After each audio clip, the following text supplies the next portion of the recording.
think are almost conditioned, that you see somebody and you instantly make a snap judgment about them. And that could be based on anything, whether it's their age or their appearance. Maybe they've got 3 kids that they're pulling, around with it, whatever it is, whatever the circumstances, you do just look at someone and make assumptions. And I find it's actually hard to stop my brain from doing that. Sometimes you do just think, well, that person must be this, or maybe somebody treats you in a way that isn't great, someone pushes past you in the shop or whatever, and you just make those assumptions based on what you see in front of you. But you're right, even on any given day, that's not maybe somebody's norm. Maybe they're having an off day, maybe that's, it's really limiting to just look at someone and make those judgments. And I mean, you could miss out on a great opportunity, a great friendship, a great relationship, because you've just made that snap judgment about someone.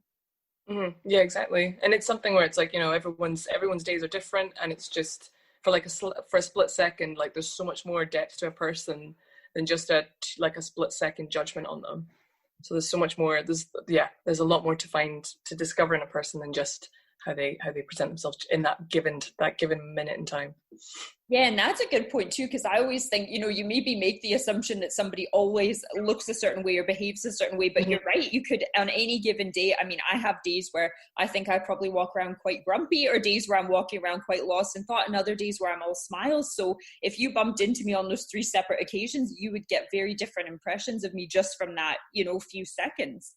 Yeah, exactly. And it's just having that as well, and being like, this is just, you could just be in your own little bubble that day and just be like, you don't know if people are like making snap assumptions of yourself, and it's like better to just be, just focus on, if it's a day like that, it all depends. Yeah, it's so true. And I think though, what you were saying before about how you were really liking seeing whether it was influencer, bigger brands, or mm-hmm. People that have a big following, how you are seeing a little bit more of that natural, just walking around and sharing what's going on around them. And I'm noticing too, people that are sharing not just their good days, as you say, the highlight reel, but also the bad days, and the days where things are really not going right for them. And what I've noticed personally is that if I share like a win or something that's going well for me or whatever, people are really encouraging and supportive, and that's great. But if I share when I'm not having a great day, or when I'm not feeling particularly motivated, actually, I get a lot more messages or a lot more interaction. And I feel like, obviously speaking about social media, like I'm actually connecting with people, because you get these, I can relate to that, I'm having a day like that. And it's not just, look at how perfect this person's life is, they're getting win after win. That's not real. Nobody has every day, all days, every day in a month amazing. We all have kind of highs and lows. Yeah, and I feel it's like, there's always the pressure of being like, I need to like share good news, and it's always having to be like, stuff that's like positive. And it's like life it's not social media first and then life second. It's like, it is just, social media is a tool in life, but it's not everything. And it's just being like, you could post a series of like good things, but if you look at the days and the weeks in between that, it's like there are days where you're putting the work in, and there's like things. If someone's posting achievements, it's like there has been time offline to make that happen. So it's making sure that it's all just, it's down to your own.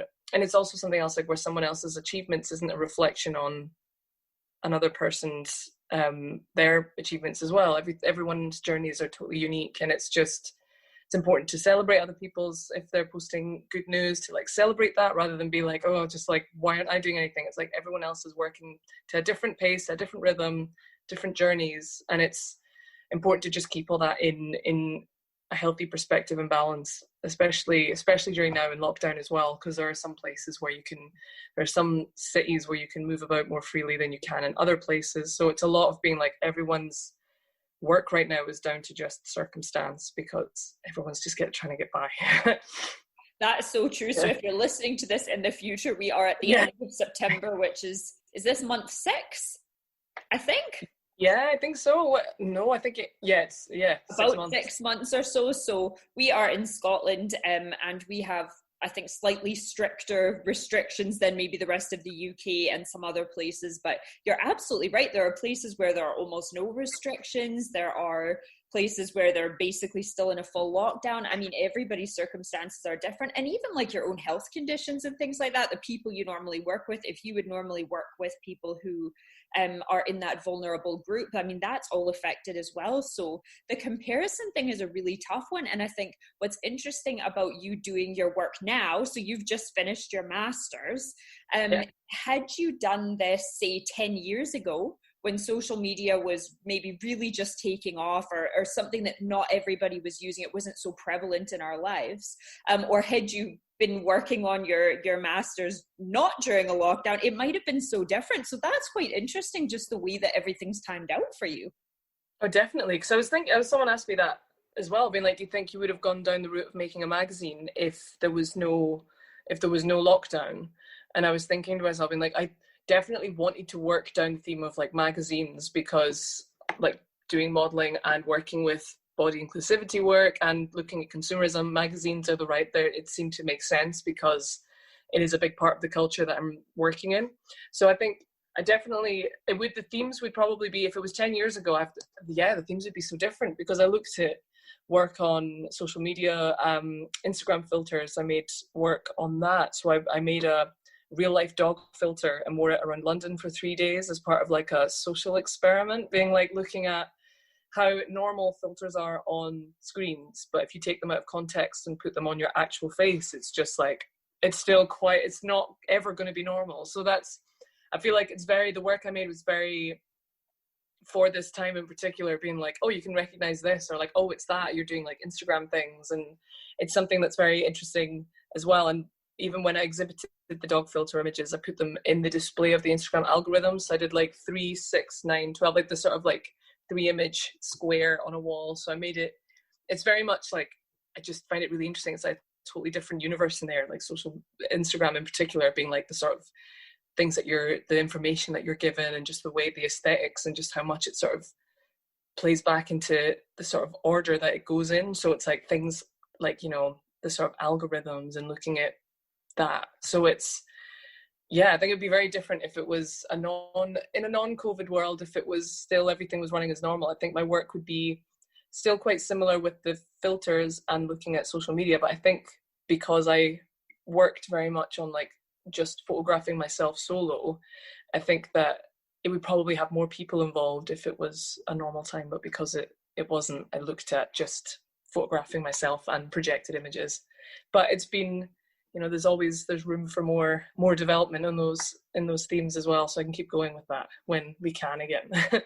Oh, but that's so cool, because you maybe wouldn't have explored that option. You might have never inserted yourself in that way into your work had it not been for lockdown. So it is, when you kind of look at the other, obviously there's loads of negatives that come along with lockdown, but when you look at it from the other side, it's interesting how it's really shaped your work, maybe in a different way than had we not been in the lockdown.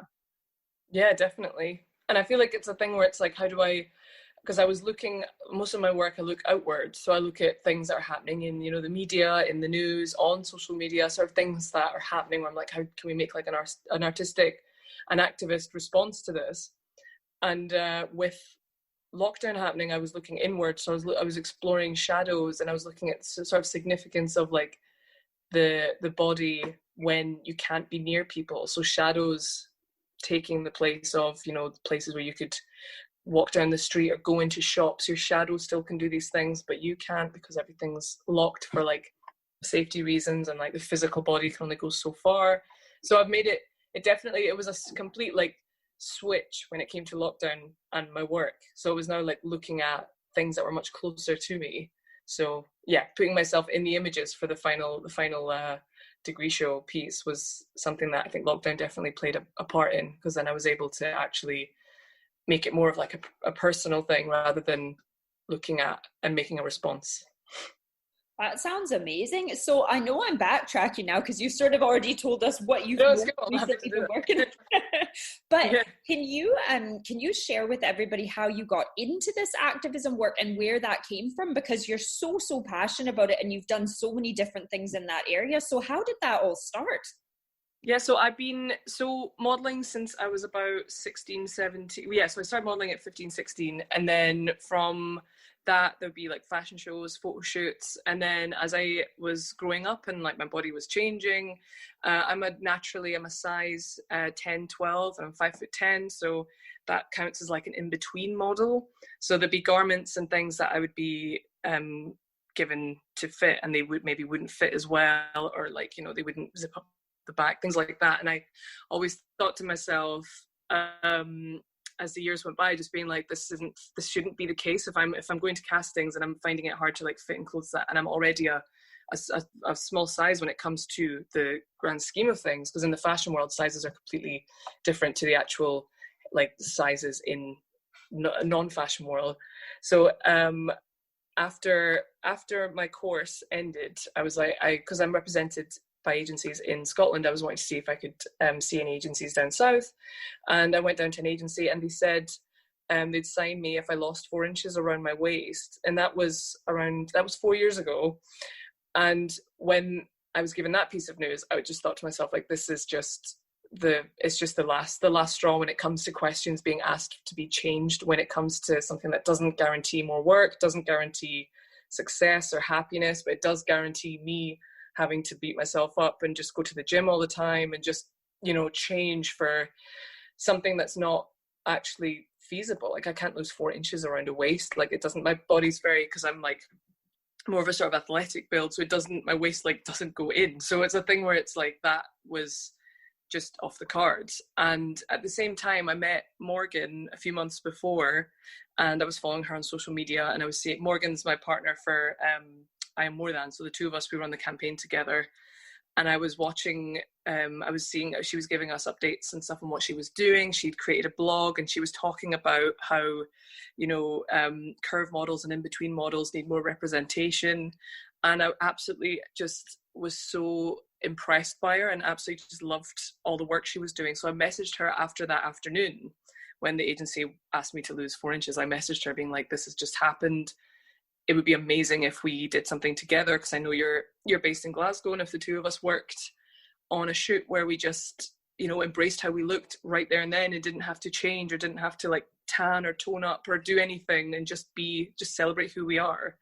And she was very keen to be involved as well. And then from that, the two of us worked with other creatives and photographers, and then co-founded the I Am More Than project. So it became a social, it still is a social media platform where we share information and we collaborate on photo shoots.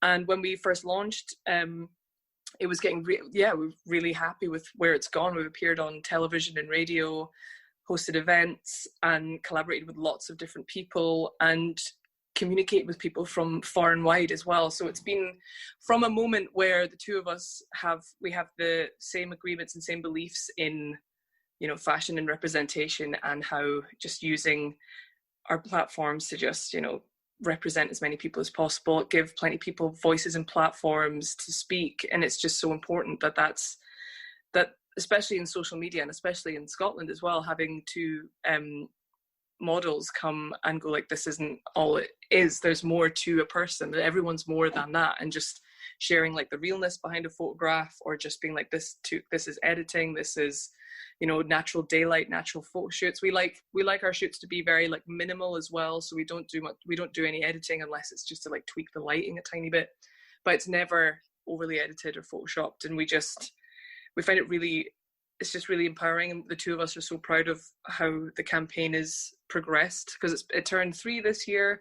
So we've now been working together on new ideas, and just constantly collaborating and brainstorming and seeing what we can do. And our first show was our first like live event was at SWG3 in Glasgow, and the year after that was in Fitness Frontier in the just almost at Southside in Glasgow. So we had like a fashion show, collaborate with like new graduates, so we get creatives from far and wide to collaborate with us. And it's something that the two of us are so proud of being involved in, and very excited for the future and where it takes us as well.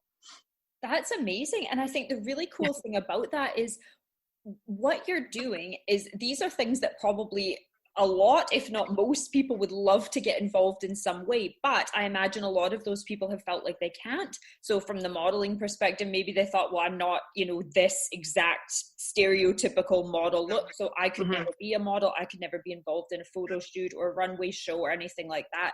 And you're challenging that and saying, yeah, you can, anybody can, and bringing all those people in. So I mean, I think that's amazing work.